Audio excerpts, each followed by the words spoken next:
Assalamualaikum warahmatullahi wabarakatuh. Nama saya Fadizal Rizai dari kelas SD 01 dengan NIM 1201201226067. Saya akan menjelaskan tentang pengenalan penambangan data. Yang pertama, pengertian data mining. Data mining adalah proses ekstraksi informasi atau pola-pola yang berguna yang diambil dari kumpulan data besar dan kompleks. Data mining dianggap sebagai multiple disiplin karena dapat memanfaatkan berbagai bidang ilmu pengetahuan dan teknik untuk mencapai tujuannya seperti yang ada di bawah di sini. Yang pertama ada statistik. Metode statistik digunakan untuk menganalisis data dan membuat kesimpulan dari data tersebut.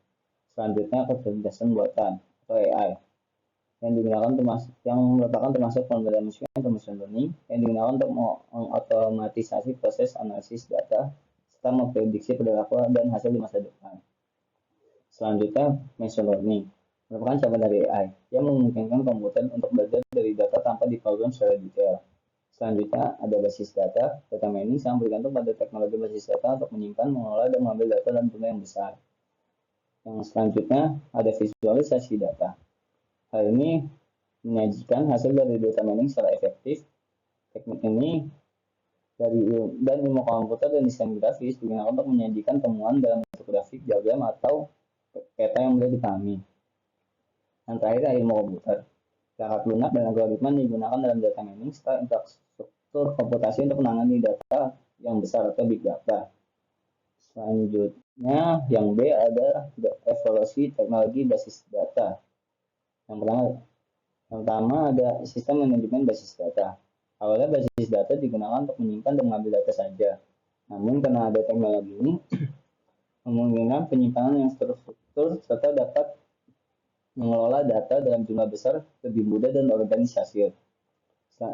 Yang kedua ada basis data relasional atau DBMS. Dikenalkan pada tahun 1970-an yang mengenalkan konsep table. Hal ini memudahkan organisasi data dan hubungan antar data. Dengan DBMS ini, data mining dapat menelusuri pola-pola dan berbagai tabel dan dataset besar secara efisien. Yang selanjutnya ada data warehousing. Dengan kemajuan teknologi basis data, muncul konsep data warehouse, sistem penyimpanan yang terpusat yang menggabungkan data dari berbagai sumber. Selanjutnya, big data. Seiring dengan meningkatnya volume data yang tersedia dari berbagai sumber seperti media sosial dan lain halnya, aplikasi ini memunculkan teknik baru dalam data mining untuk menganalisis data yang sangat besar dan tidak terstruktur. Yang kedua ada perangkat cerdasan buatan atau AI. Data mining juga sangat erat kaitannya dengan AI karena AI memberikan alat dan teknik mendasari proses data mining. Yang pertama itu ada machine learning atau pembelajaran mesin. Salah satu komponen utama AI atau machine learning digunakan secara luas dalam data mining untuk menemukan pola dari data. Yang kedua pengenalan pola atau pattern recognition. AI mengembangkan kemampuan untuk mengenali pola yang tersembunyi di dalam data yang kemudian digunakan dalam data untuk menemukan tren, asosiasi, dan hubungan antara variabel dalam dataset. Yang terakhir ada NLP dalam data mining atau language processing merupakan cabang dari AI yang digunakan untuk menambang data dan dari teks di dokumen, ulasan tangan, ataupun media sosial. Selanjutnya, fungsi dari data mining berdasarkan algoritma. Yang pertama ada correlation atau korelasi. Fungsinya menemukan hubungan atau keterkaitan antara dua atau lebih variabel. Contoh dalam nyatanya adalah supermarket. Supermarketnya menemukan bahwa pelanggan yang membeli roti sering membeli susu juga. Dengan korelasi ini, supermarket bisa menempatkan produk tersebut berdekatan untuk meningkatkan penjualan. Yang kedua adalah clustering. Fungsinya yaitu mengelompokkan data ke dalam beberapa grup berdasarkan kemasan tertentu. Sebagai contoh dalam aplikasi yang nyata yaitu aplikasi streaming musik seperti Spotify. Mereka mengelompokkan pengguna berdasarkan preferensi musik yang mirip sehingga bisa merekomendasikan lagu atau artis baru yang sesuai. Yang ketiga ada regression atau regresi. Fungsinya memprediksi nilai numerik berdasarkan hubungan antara variabel. Contohnya perusahaan asuransi. Perusahaan asuransi ini menggunakan regresi untuk memprediksi premi yang harus dibayarkan pelanggan berdasarkan faktor seperti usia, riwayat kesehatan, dan gaya hidup. Yang keempat ada klasifikasi. Fungsinya itu mengklasifikasikan data ke dalam kategori atau label yang sudah ditentukan. Contohnya email provider seperti Gmail. Gmail menggunakan klasifikasi untuk memisahkan email spam, email yang penting, menggunakan karakter dalam email sebagai indikator. Yang terakhir ada time series analysis atau analisis rutin waktu. Fungsinya menganalisis data yang dikumpulkan ke waktu untuk melihat tren atau pola.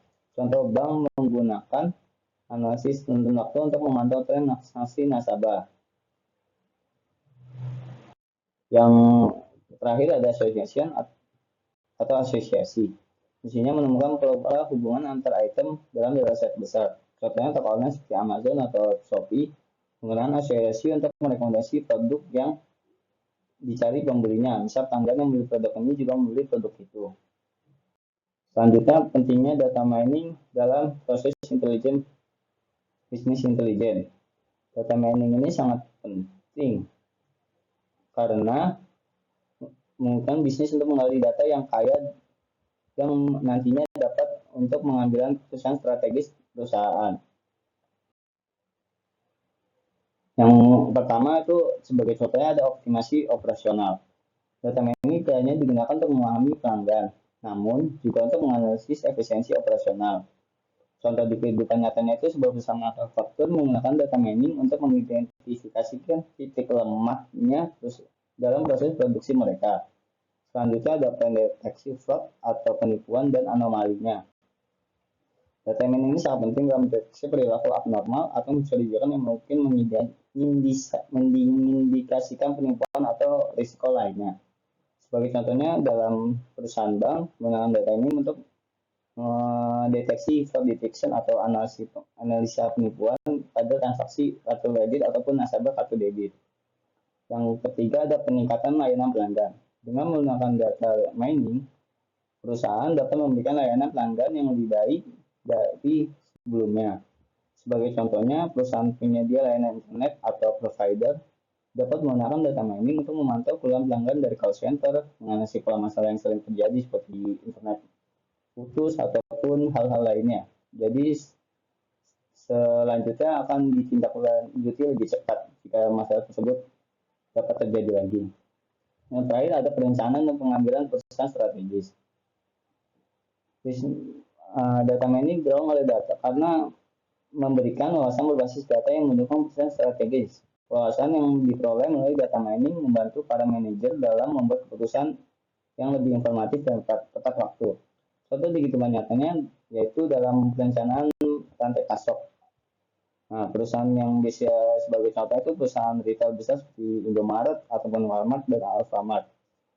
Walmart ini menggunakan data mining untuk memprediksi permintaan produk di berbagai wilayah dan waktu sepanjang tahun, seperti trennya bulan puasa itu biasanya produk-produk sirup yang lebih laku. Sekian presentasi dari saya. Wassalamualaikum warahmatullahi wabarakatuh.